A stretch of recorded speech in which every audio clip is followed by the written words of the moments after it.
حاضرین و ناظرین، اللہ وحدہ لا شریک کا کرم، فضل اور احسان ہے جس ذات والا صفات دی اپنے بابرکت کلام سے میری زبان کو مزین کیا۔ درود و سلام امام الانبیاء خاتم الانبیاء محمد مصطفیٰ احمد مجتبیٰ صلی اللہ علیہ وآلہ وسلم کی ذات والا صفات پر۔ اللہ وحدہ لا شریک ارشاد فرماتا ہے، اللہ تعالی جس کو چاہتا ہے اس کو چن لیتا ہے، اور جو اس کی طرف رجوع کرے اسے بھی ہدایت دے دیتا ہے۔ اب اس آیہ مقدسہ سے پتہ چلا کہ جنہیں اللہ چن لیتا ہے وہ کون ہیں، اور جو اس کی طرف رجوع کرتے ہیں وہ کون ہیں۔ ایک تو وہ ہیں جنہیں وہ چن لیتا ہے، ایک وہ ہیں جو اسی کا انتخاب کرتے ہیں۔ اللہ جل مجدہ الکریم نے انسان کو آنکھ دی ہے۔ آنکھ جسم کا ایک آرگن ہے، اس کا بھی ایک پوٹینشل ہے، اس کا بھی ایک ورک ہے۔ آنکھ، اس کے اندر جو طاقت ہے وہ ہے بصر۔ آنکھ کا کام ہے دیکھنا۔ کان، اس کی جو کوالٹی ہے وہ ہے سمع، سننا۔ کان سنتا ہے، آنکھ دیکھتی ہے۔ برین، دماغ، یہ شعور رکھتا ہے، اس کے اندر سینس ہے، عقل ہے۔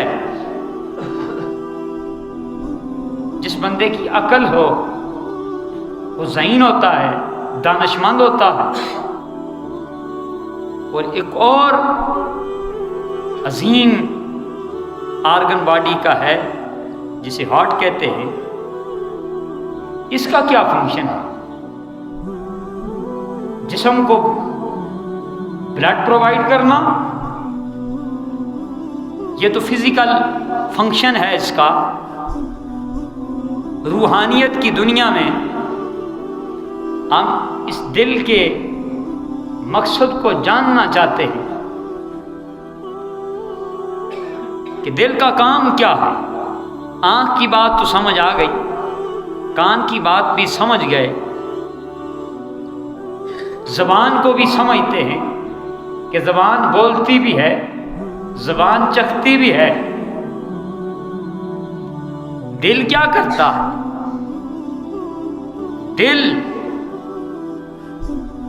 دل کا کام اس اعتبار سے آپ کو بتاؤں، جو صوفیاء نے دل کی ڈیفینیشن کی ہے وہ یہ ہے کہ اللہ نے انسان کو دل دیا، کسی کا دل طلب دنیا میں رہتا ہے، ہر وقت دل کا دھیان، دل کا خیال طلب مال، طلب دنیا، اولاد کا طالب، مال کا طالب، شہرت کا طالب، منصب کا طالب، طاقت کا طالب، برتری کا طالب، کیونکہ یہ اندر سے، دل کے اندر سے یہ خیالات اٹھتے ہیں، دل یہ چاہتا ہے۔ اس کوالٹی کے لوگ دنیا میں پائے جاتے ہے تو دل، انہیں کہا جاتا ہے قلب معلق بالدنیا۔ یہ اس دل والے ہیں جن کا دل دنیا سے لگا ہے، جن کے دل میں دنیا بستی، جن کے دل میں دنیا سجی ہوئی ہے، جنہیں نہ آخرت کی فکر نہ خالق کی پرواہ، بس صرف اپنا ہی اپنا نام ہے، کام ہے، انہیں کہا جاتا ہے طالب دنیا۔ دوسرا فنکشن دل کا، دوسری کوالٹی کے لوگ ہے تو دل، وہ کون سا دل ہے؟ قلب معلق فی الآخرہ، ان کا دل آخرت کی طرف ہے، ان کا دھیان قبر کی طرف، حشر کی طرف، ان کا دھیان فرشتوں کی طرف، ان کا دھیان جنت کی طرف، ان کا دھیان ٹوٹلی آخرت کی طرف رہتا ہے۔ اور پھر اس پاداش میں کرتے کیا ہے؟ دنیا والے تو دنیا میں دل لگا، وہ دنیا میں ڈوب گئے۔ جس کا دل آخرت سے لگا وہ عبادت کرتا ہے، وہ ریاضت کرتا ہے، وہ رکوع و سجود کرتا ہے، وہ صدقہ و خیرات کرتا ہے، کیونکہ اس نے آخرت بنانی۔ اسے پتا ہے کہ میں نے قبر میں جانا ہے، میں نے حشر میں جانا ہے۔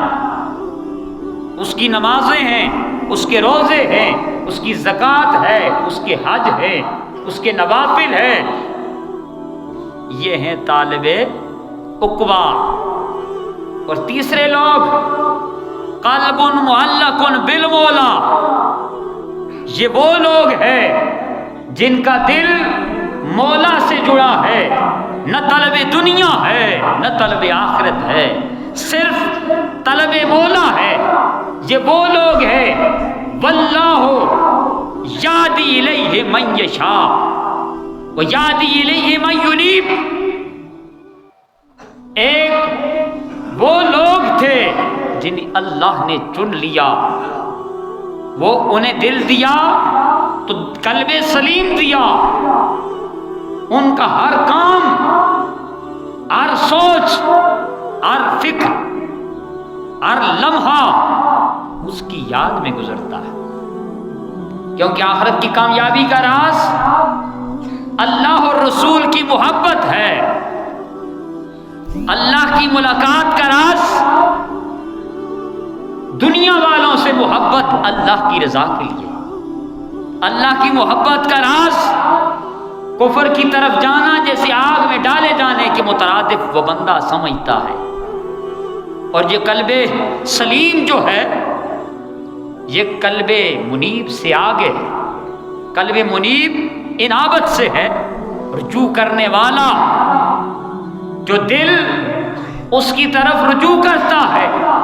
وہ کیسے رجوع کرتا؟ اس بندے کا ہر کام، ہر سوچ، ہر فکر، ہر خیال، ہر تصور، ہر مومنٹ، ہر ایکشن من جانب اللہ ہوتا۔ وہ اپنے ہر کام کو اللہ کی طرف منسوب کرتا رہتا ہے۔ وہ سوتا ہے تو اس کا رجوع اللہ کی طرف، وہ جاگتا ہے رجوع اللہ کی طرف، پیتا ہے رجوع اللہ کی طرف، کھاتا ہے رجوع اللہ کی طرف، بولتا ہے رجوع اللہ کی طرف۔ سامنے اس کی مخلوق ہے، انسانوں سے ملتا ہے، لیکن اندر سے اللہ اللہ کی صدا اٹھتی رہتی۔ اللہ سے وہ دل مانگو جو قلب سلیم ہو۔ جب قلب سلیم مل جاتا ہے پھر دنیا کی پرواہ نہیں رہتی، پھر انسان کے اندر شکر کا مادہ پیدا ہوتا ہے، انسان ناشکرا ہے۔ اور اس وقت جو امت پہ مشکل وقت پڑا ہے وہ واحد قلب دنیا کی وجہ سے پڑا ہے۔ انسان کا دل دنیا میں لگ گیا تھا، تب انسان پہ کڑا وقت آیا ہے، تب مسلمان پہ تھوڑا سا سخت وقت آیا ہے۔ اور فلسطین کی بات کرتا چلوں، فلسطین سرزمین انبیاء، وہاں پر ظلم کی یہ انتہا ہے۔ راؤنڈ اباؤٹ 56 مساجد شہید ہو چکی ہیں، 120 اسکول کالجز مسمار کر دیے گئے، اور اسی طرح ہر منٹ کے بعد ہاسپیٹل کے اندر ایک زخمی لایا جاتا ہے، اور ہر گھنٹے میں کم از کم 10-12 بندے شہید ہو جاتے ہیں۔ اور وہاں پر جو بے گھر لوگ ہیں وہ 70% بے گھر ہو چکے ہیں، اور وہاں پہ جو بارود میزائلوں کے ذریعے برسایا گیا، تقریباً اس کی جو تعداد ہے وہ 30,000 ٹن کے لگ بھگ ہے جو مسلمانوں پہ برسایا گیا۔ امت مسلمہ اس انتظار میں ہے کہ کوئی آسمان سے مدد آئے گی، آسمان سے مدد آئے گی، اور ضرور آتی ہے، لیکن مدد آسمان سے اس وقت آتی ہے جب اہل زمین آسمان والے سے رابطہ رکھتے ہیں۔ اہل زمین کے ساتھ چمٹے ہوئے ہیں، آسمان سے مدد کیسے آئے؟ جب زمین والوں کا رجوع قلب مولا ہوں گے، قلب معلق بالمولا ہوں گے، بندہ سوچتا بعد میں ہے، پہلے رب اس کا کام کر دیتا ہے۔ اس لیے اللہ سے دعا کرتا ہوں کہ اللہ فلسطین کے شہید مسلمانوں کے درجات کو بلند فرما، اور جو کفر کے سامنے سیسا پلائی ہوئی دیوار کی طرح قائم و دائم ہے، اور امام مہدی کے لشکر کے ساتھ شامل ہونے کی ہمیں بھی توفیق عطا فرما۔ اے بار الہ، ہمیں وہ جذبہ عطا کر جو جذبہ حسینی ہے۔